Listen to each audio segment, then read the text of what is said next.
There are few manga as long-running and acclaimed as Kentaro Miura's Berserk. Berserk is set in a medieval fantasy world and follows its central character, Guts, from his dire and humble beginnings as a lone mercenary until his eventual transformation to the renowned Black Swordsman. The manga explores the nature of man and concepts of causality through a dark and violent perspective. While still ongoing, it's always been strange that Berserk has seen very few video game adaptations despite being well suited to the medium, and none seemingly suit this series quite as well as the gameplay formula of Omega Force's Dynasty Warriors. Berserk and the Band of the Hawk is the latest spin-off of Koei Tecmo's hack-and-slash franchise, and saw a North American release on February 21st, 2017, released for the PlayStation 4, PlayStation Vita, and a PC release on Steam. Unlike many other adaptations, this release follows Guts' story past the infamous Golden Age arc, which fans of the series should be intimately familiar with, and covers the entire current story of Berserk. On paper, this seems like a perfect match, as the Berserk property provides interesting characters and a compelling story, while the hack-and-slash gameplay of Dynasty Warriors is incredibly applicable to this manga property. But ultimately, how does Berserk and the Band of the Hawk fare? The game offers three central game modes: Story, Free Mode, and the Endless Eclipse mode. Story closely follows Guts' journey from the beginning of the Golden Age up to the current manga arc, allowing players to control Guts and a few other characters from the titular Band of the Hawk, and other major characters in pivotal battles from every major story arc.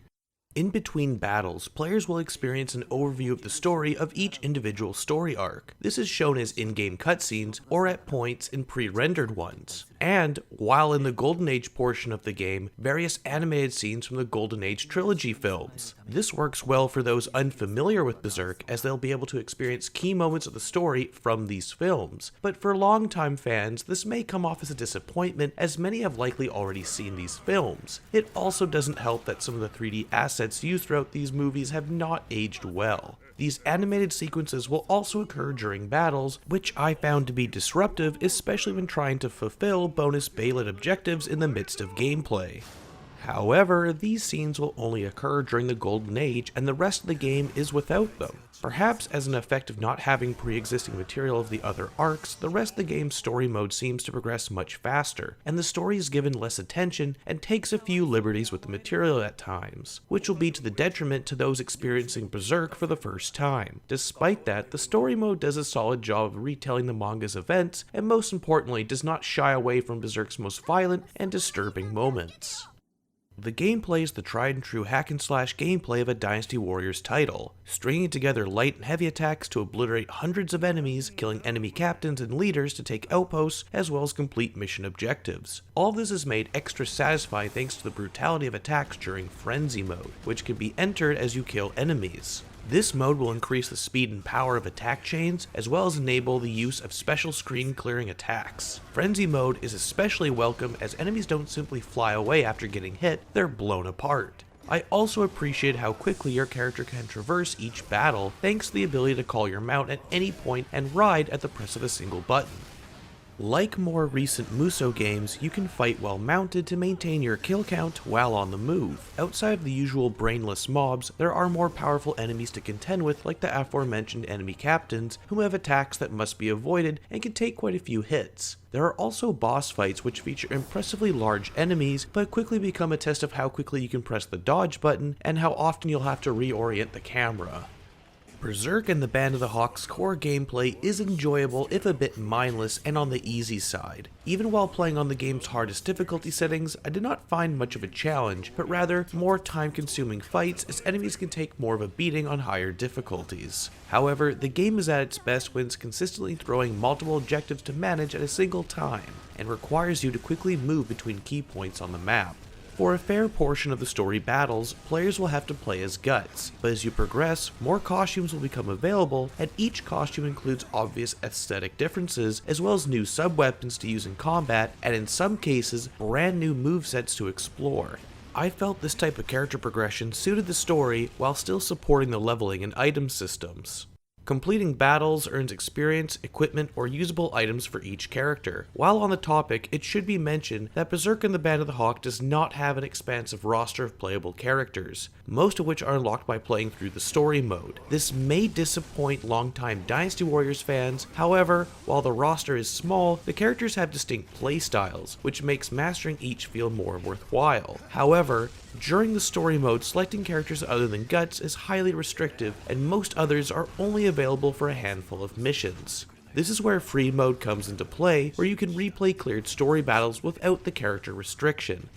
But the story mode isn't the gameplay highlight of this title. Endless Eclipse mode is easily where I have derived most of my enjoyment from this game. Eclipse mode has you selecting a character and progressing through increasingly difficult levels, fighting new enemies, bosses, and offers a couple of exclusive characters to unlock among other goodies. I really enjoyed the more challenging battles and the ability to use any character. If you just want to kill thousands of enemies without any interruption, this is the mode for you. If there is one area Berserk and the Band of the Hawk excels in, it would have to be its visuals and overall performance. Character models look great and are highly detailed. Enemy models also look pretty good considering how many of them can show up on screen at a time. Playable characters are also highly expressive in their animations and combos and special attacks. The game also maintains solid performance on the PlayStation 4 version. I only ever encountered a few instances of screen tearing and dropped frames during some special attacks, which I felt was fine as I wasn't in control during these moments. The game also makes great use of sound effects, from the sound of each swing of the Dragon Slayer or the crunch as you trample enemies on your horse, all of which help make the combat more satisfying. The voice cast of the Golden Age trilogy return to reprise their roles, but sadly, this title only offers a Japanese voiceover option, which I felt was a bummer as I really enjoyed the Berserk English dub.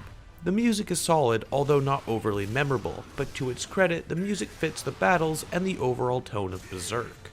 At the end of the day, Berserk and the Band of the Hawk is a Dynasty Warriors hack-and-slash title. Its gameplay does not attempt to reinvent the series' formula. You'll be button mashing through thousands of enemies, struggling against underwhelming boss encounters, and have to contend with a diverse but small cast of playable characters. Despite all of that, I immensely enjoyed this title as a Berserk fan. It was great to finally see other arcs of the story adapted, and I relished the opportunity to play some of my favorite characters from the series. This title is a solid way to first experience Berserk for any newcomers to the series before diving deeper into the manga for a more fleshed out details on the story. Longtime fans may be annoyed by the reuse of scenes from the Golden Age movies and may wish other arcs past that point received more attention. I know I did. But this game offers visceral, satisfying combat which I found incredibly addictive, especially in the midst of unlocking the last few characters in Eclipse mode. That's all for now, but for the latest in news, reviews, playthroughs, and other RPG related videos, be sure to subscribe by clicking the button below. Thanks for watching.